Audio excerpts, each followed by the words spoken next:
Bonjour, ici le revivaliste Sylvain Joly qui vous salue dans le beau nom du Seigneur Jésus-Christ. Écoutez, aujourd'hui je suis tellement excité parce qu'il va y avoir une émission qui va commencer en enseigne-moi.com qui s'intitule « Les héros de la foi ». Et nous allons voir dans cette émission des gens comme Kathryn Kuhlman, Oral Roberts, Jericho et Allen. Ces hommes et ces femmes de foi qui, dans leur époque, ont vraiment impacté vraiment une société, ont impacté des personnes, ont impacté leur génération. Et ça a été extraordinaire de pouvoir les voir bouger dans leur temps. Mais maintenant, nous pouvons les voir en français. Oui, vous m'avez bien entendu, en français. Le monde francophone, le peuple francophone va pouvoir écouter cette émission ou ces émissions en français. La francophonie va pouvoir écouter ces émissions-là et je crois que ça va énormément vous bénir. Et je me sens honoré, privilégié de pouvoir faire le doublage de ces trois hommes de Dieu-là, Jericho, Oral Roberts et Allen, des hommes qui ont impacté leur génération et qui on a vu dans la génération des miracles extraordinaires que Dieu a accomplis à travers ces hommes, des miracles faramineux comme je prends Allen, où ce que lui, à un moment donné, l'onction était tellement forte que l'ombre, il passait à côté des gens qui étaient en chaise roulante et son ombre guérissait les malades. L'impact que la parole, l'impact que la puissance du Saint-Esprit avait à travers ces hommes était vraiment extraordinaire. Et vous savez quoi? Dieu ne change pas. Il est le même hier, aujourd'hui, éternellement. Malachie dit, il ne change pas. Oh, gloire à Dieu, j'aime ça. Et vous savez d'ailleurs, la parole de Dieu dit ceci, dans Proverbes chapitre 22, verset 28, « Ne déplace pas la borne ancienne que tes pères ont posée. » Vous savez, ces gens-là ont placé certaines bornes de foi, alléluia, qui nous ont alimentés et que nous construisons à travers les époques futures, à travers ce qu'ils ont bâti par l'œuvre du Saint-Esprit. C'est tellement extraordinaire. Kathryn Kuhlman, qui est vraiment, à cause d'elle, on a vu le mouvement charismatique, les dons du Saint-Esprit en mouvement, gloire à Dieu. Jericho, qui était un homme de foi vraiment extraordinaire, une foi forte et ferme. Et Allen, qui est un homme extraordinaire de signes, prodiges et miracles. Il y avait même de l'huile que les gens qui étaient dans leurs mains, de la poudre d'or, ces choses-là, qui sont des signes de Dieu. Il y en a qui ne croient pas à ce genre de choses-là. Ben, malheureusement, c'est désolant pour vous, mais c'est des choses que Dieu fait. Pourquoi? À cause des signes, prodiges et miracles, pour que les gens voient qu'on sert un Dieu qui existe et que Jésus est vivant encore aujourd'hui, gloire à Dieu. Et surtout à travers des signes, prodiges et miracles que vous allez voir, parce que nous avons des extraits de ces gens donc, je crois que votre foi va être excitée. Et d'ailleurs, j'aimerais prendre ces quelques minutes et secondes pour remercier enseigne-moi.com qui me fait confiance pour faire le doublage de ces hommes-là. Et je remercie vraiment enseigne-moi.com et des émissions qui vont débuter, je crois, pour le mois de septembre. Mais c'est tout. Juste aller voir dans leur site EMCI TV et vous allez voir quand est-ce que ces émissions vont commencer. Mais je crois que ça va être au mois de septembre.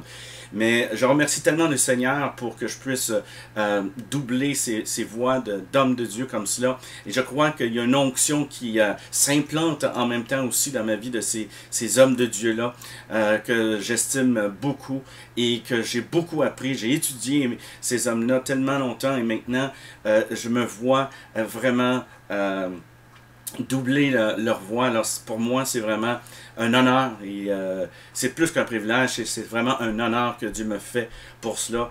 Et encore une fois, je remercie enseigne-moi.com de me faire confiance pour le doublage de ces voix-là, gloire à Dieu, qui est vraiment une bénédiction extraordinaire. Et je crois aussi que ça va être une bénédiction pour le peuple francophone qui vont voir ces émissions-là.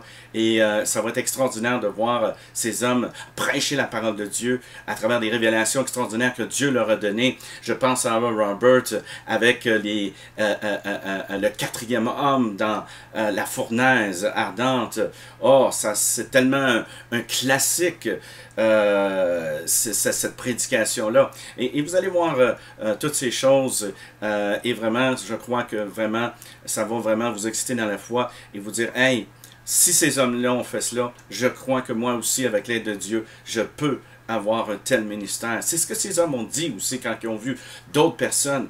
Et ils sont influencés aussi, ont été influencés par d'autres aussi personnes. Paul, je veux dire, Timothée est influencé par Paul. Élisée est influencé par Élie. Alors on a toute une genre de sphère d'influence et on est attiré dans la même onction aussi que nous sommes attirés dans divers ministères et tout cela. Alors gloire à Dieu. Alors c'est un privilège pour moi et un honneur de pouvoir vous partager ça. Et nous avons des extraits de ces trois hommes de Dieu-là dont je crois que cela va énormément vous bénir. Alors, sans plus tarder, nous allons nous projeter vraiment dans le passé à travers ces hommes de foi qui ont captivé notre attention et qui ont vraiment aussi imprégné leur génération et qui aujourd'hui encore vraiment nous imprègnent de leur foi puissante dont le Seigneur les a vraiment imprégnés aussi. Gloire à Dieu.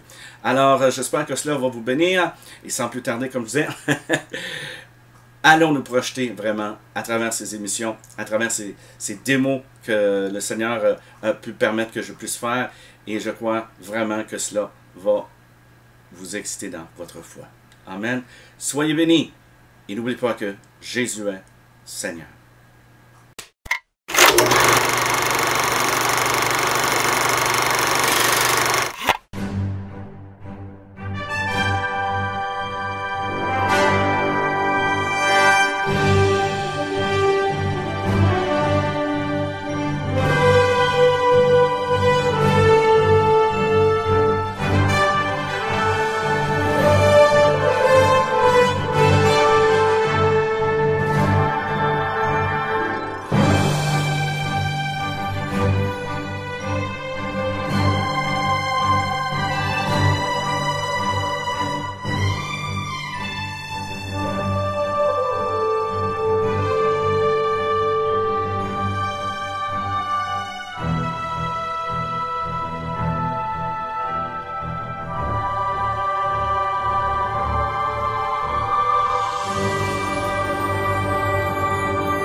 Jésus-Christ, le même hier, aujourd'hui et pour toujours.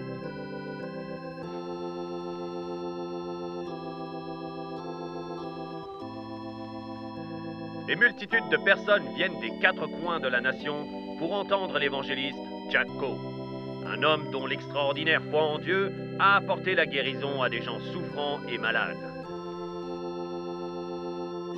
Alors que les ombres du soir tombent, les gens commencent à entrer sous la tente la plus grande du monde. Des gens désespérés et affligés, ayant souvent tout essayé humainement, viennent ici en chaise roulante ou en ambulance.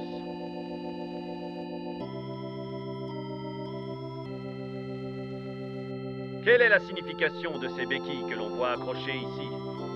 D'où viennent-elles? Restez avec nous pendant les 30 prochaines minutes et vous connaîtrez la réponse. Alors que l'évangéliste Jack Coe, qui a prêché dans les tentes et les auditoriums les plus grands du monde, va prier la prière de la foi qui amènera la puissance de guérison divine dans le corps des personnes malades, ici sous vos yeux, leur permettant de quitter la tente en se réjouissant et en louant Dieu. Joignez-vous à nous alors que nous entrons dans la plus grande tente du monde pour assister à une réunion authentique, réelle, exactement comme elle s'est passée, sans aucune répétition. Et maintenant, nous vous présentons un homme de grande foi, le révérend Jack Coe. Si vous avez vos Bibles, venez avec moi ce soir et lisons une portion des Écritures qui se trouve dans le 27e chapitre des Actes, débutant au verset 20.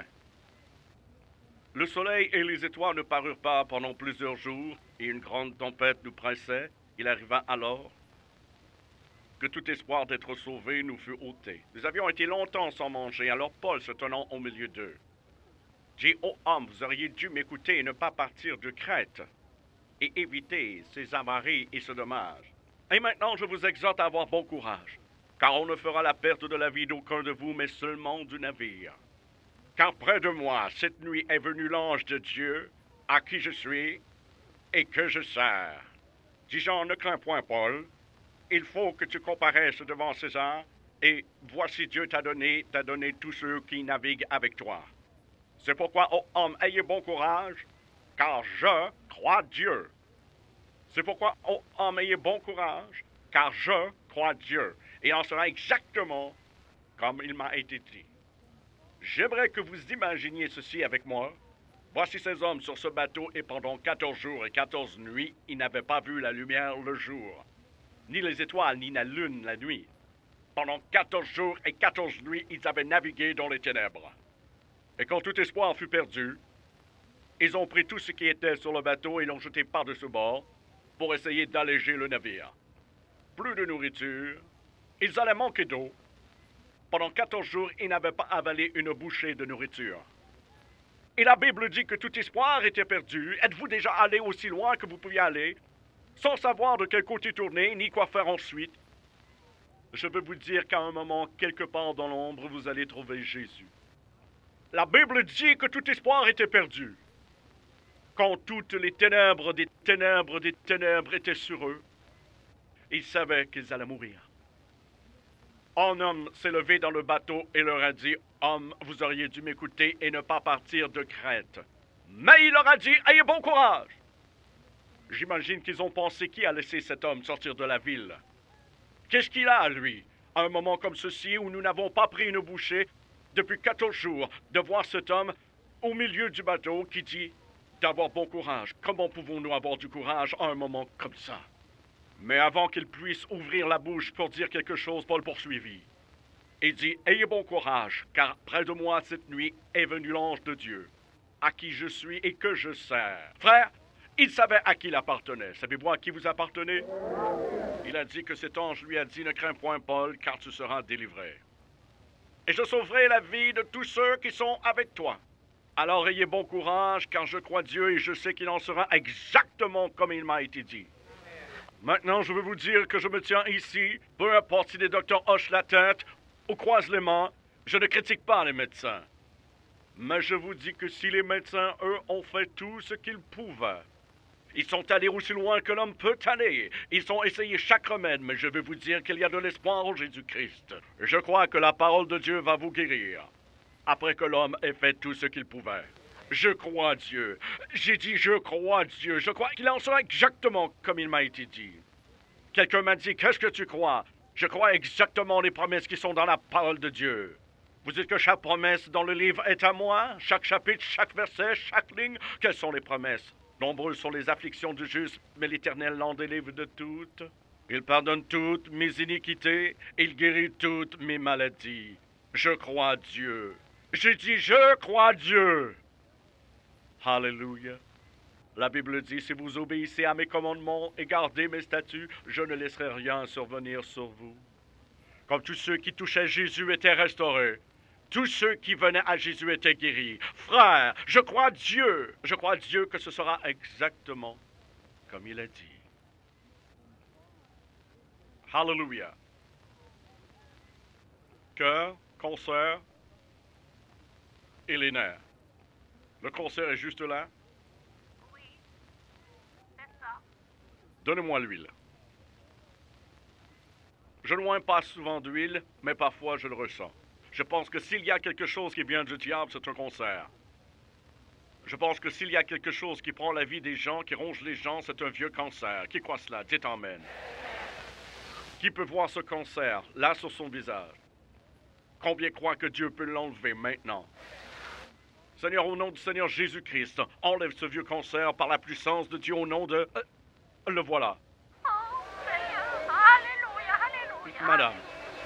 Madame, regardez le cancer. Merci, Jésus. Oh, gloire, alléluia, alléluia. Gloire à Dieu, gloire à Dieu. Oh, alléluia, alléluia, alléluia. Oh, gloire à Dieu. Alléluia.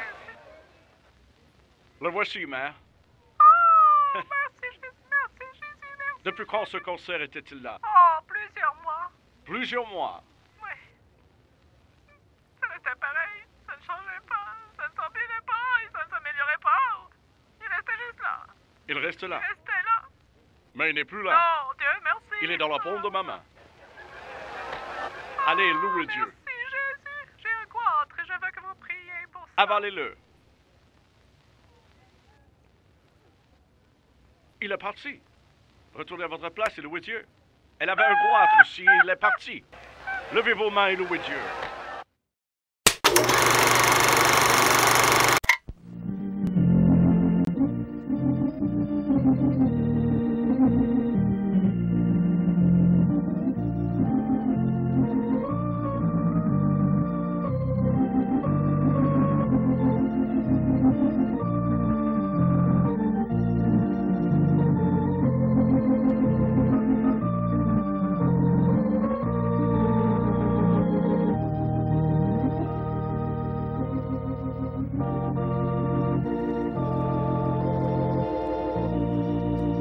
Voici l'émission The Allen Revival Hour, qui vous présente quelques-uns des plus grands et des plus spectaculaires événements à jamais avoir été filmés.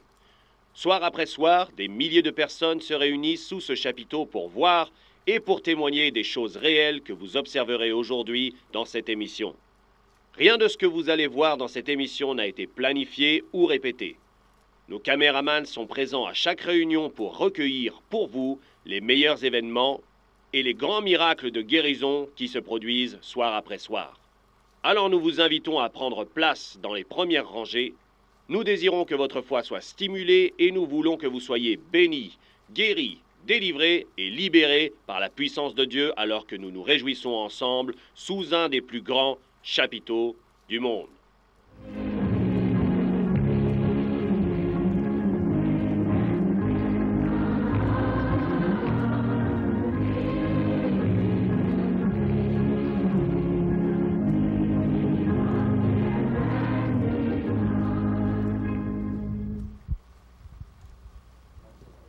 Et maintenant, mesdames et messieurs, c'est pour moi un plaisir de vous présenter en cet instant l'homme que Dieu a puissamment oint d'un ministère de miracles, l'homme de Dieu de foi et de puissance, le révérend A.A. Allen. Combien croient en la promesse de Dieu ce soir? Combien croient ce vieux livre? Vous croyez tout ce qui est écrit ici? L'une des dernières choses qu'il a dites, tout est accompli. Qui a dit cela? Qui l'a dit? Il a dit tout est accompli. Juste avant de mourir sur la croix du calvaire, Jésus a dit, c'est fini. C'était terminé. Tout ce qui était nécessaire pour acheter l'homme, son âme, son corps, sa pensée et son esprit. Quelqu'un a dit que cela signifiait que la pénalité suprême était payée. Le prix était payé pour les péchés du monde. Écoutez, quand il est mort sur la croix du calvaire, il a racheté et payé bien plus que pour les péchés du monde. Il a placé sur son dos, la Bible déclare, le péché de nous tous. Mais avant même qu'il meure sur la croix du calvaire, pour les péchés du monde, savez-vous qu'il a été meurtri dans son dos pour que vous soyez guéris? Dites Amen avec moi. Alléluia. Alors, y a-t-il quelqu'un de malade parmi vous? Remarquez bien, les Écritures ne disent pas « quelqu'un a-t-il mal à la tête ». Ça ne dit pas « quelqu'un a-t-il une douleur ». Ça dit « y a-t-il un malade ». Cela signifie alors que quiconque est malade peut être guéri. Quelqu'un a dit « je crois qu'il y a des maladies que Dieu ne guérit pas ». Alors si c'est vrai, dans le chapitre 5 de Jacques, il aurait mentionné ces maladies. Mais il a dit, s'il y a un malade, il a utilisé ce grand mot inclusif, qu'il a utilisé. Écoutez bien quand il dit, je ne veux pas qu'aucun périsse, mais que tous parviennent à la connaissance de la repentance. Tout pécheur peut venir et être sauvé, n'est-ce pas vrai? Alors tout malade peut appeler les anciens, peut appeler l'Église, peut appeler le pasteur. Depuis que je suis évangéliste, nous ne faisons pas d'appel personnel. C'est le devoir du pasteur. Et il emmène ces gens dans cette tente. Pourquoi? Parce qu'ils savent qu'ici, Dieu guérit les malades, les maladies des affligés. Mais on a amené cette femme ici parce qu'elle a dit, si je peux aller à cette réunion, Dieu me guérira. Nous ne faisons pas que prendre part aux bénéfices du calvaire, nous nous les rappelons tous. N'oubliez pas tous ces bénéfices, c'est-à-dire, rappelez-vous que vous pouvez être sauvé, rappelez-vous que vous pouvez être guéri. Parce que quand Jésus était sur la croix du calvaire, il a dit « C'est accompli ». Quoi?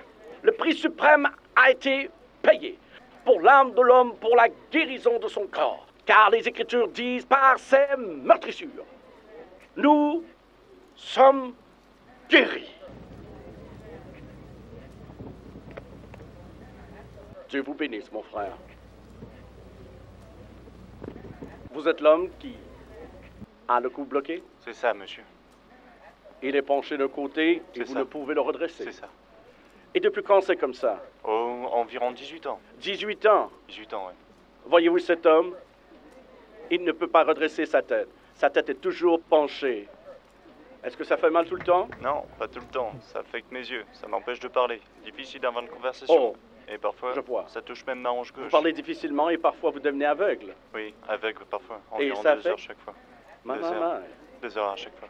Sans voir. vous savez ce qui a causé ça? Vous savez ce qui a causé ça? Typhoïde a causé ça. La fièvre typhoïde. La fièvre qu'on l'appelle. La fièvre. Oui. Vous le C'est ça, sauriez la si fièvre. Dieu vous guérissait, n'est-ce pas? Ah oui, monsieur. Définitivement. Vous croyez que Dieu va le faire maintenant? Ah oui, maintenant. Je le crois aussi. Regardez ce pauvre homme. Que diriez-vous si votre tête était penchée comme ça tout le temps? Jésus? Oui, Seigneur. Amen. Dieu, ce soit pour ta gloire. Oh Dieu. Au nom de Jésus. Oh Dieu, Merci. libère cet homme de cette typhoïde. Merci. Jésus, redresse sa tête. Seigneur, pour ta gloire. Au nom de Jésus. Merci. Penche-la par en avant, arrière, avant, arrière. Gloire. Maintenant, Alléluia. penche la tête vers les côtés.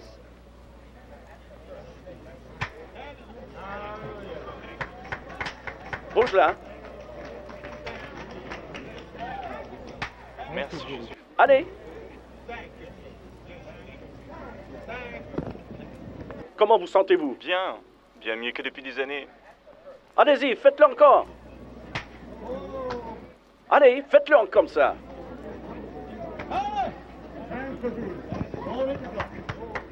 Est-ce que c'est fait? C'est guéri. Dieu Vous soit croyez loué. que c'est Oui, fait? Je pouvais pas vous voir. Là, je vous vois. Vous pouvez me voir. Ouais. Vous ne pouviez me voir quand vous êtes venu À peine. ici? Juste à peine. Oui, juste à peine. Alors ça a marché. Oui, c'est vrai, c'est Dieu. Je savais que Dieu me guérirait. Tu savais je qu'il le savais. ferait. Ouais.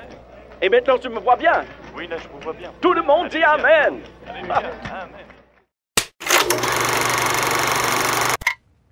C'est pour moi un privilège et un plaisir de vous présenter l'homme à qui Dieu a donné un message pour votre délivrance, le révérend Oral Roberts.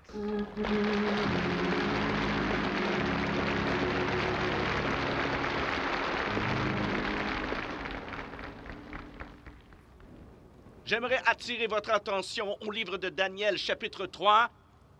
Commençons à lire au verset 13. Alors Nebuchadnezzar, irrité et furieux, donna l'ordre de faire venir Shadrach, Meshach et Abednego. Ces hommes furent amenés devant le roi. Nebuchadnezzar prit la parole et leur dit, « Est-il vrai, Shadrach, Meshach et Abednego, que vous ne servez pas mes dieux, que vous n'adorez pas la statue en or que j'ai dressée? » Shadrach, Meshach et Abednego répliquèrent au roi Nebuchadnezzar, « Nous n'avons pas besoin de te répondre à ce sujet. S'il en est ainsi, notre Dieu que nous servons est capable de nous délivrer de la fournaise de feu ardente, et il nous délivrera de ton pouvoir, ô roi.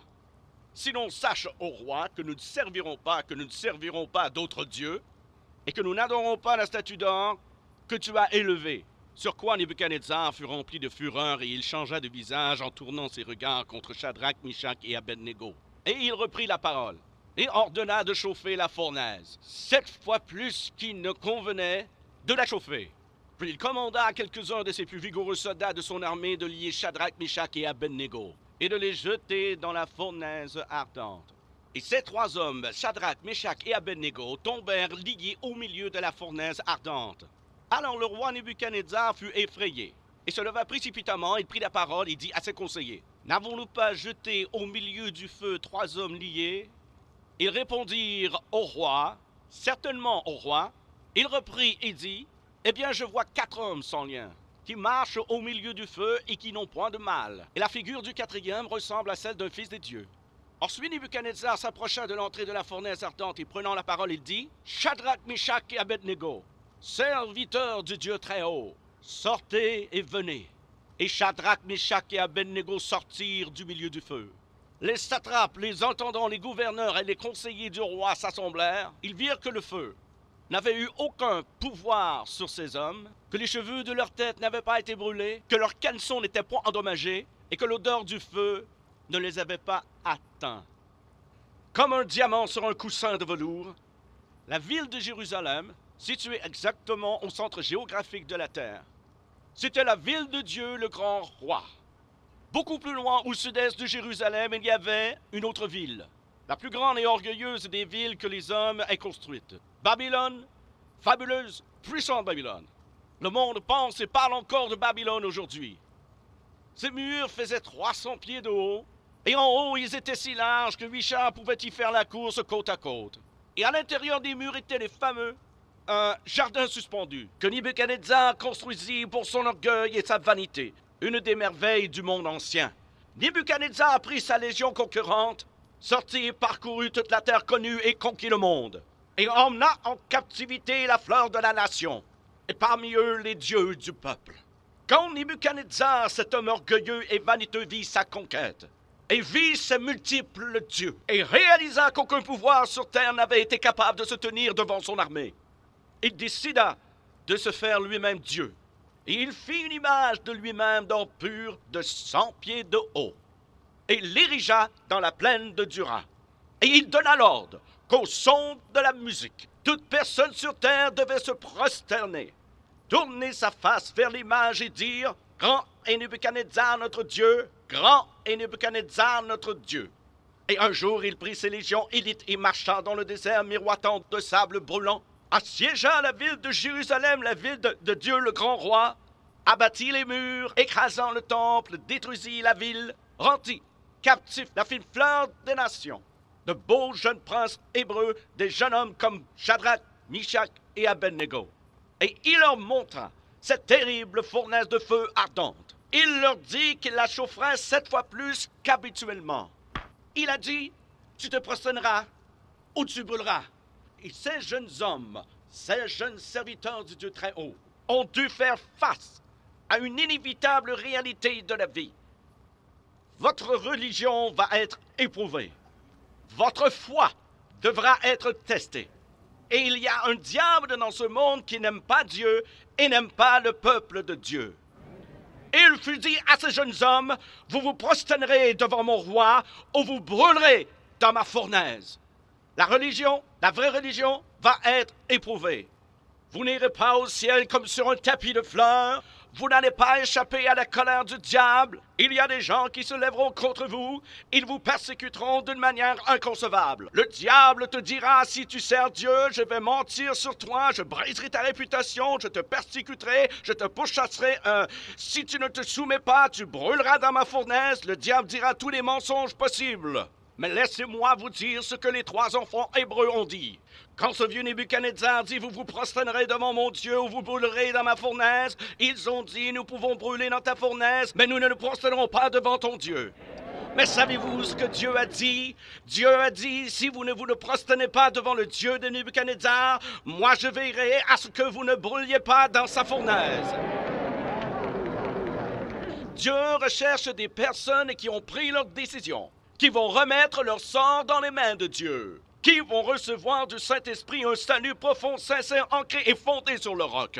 Le genre de religion qui remonte le long de ta colonne vertébrale, redresse ta vie tortueuse et fait quelqu'un de toi.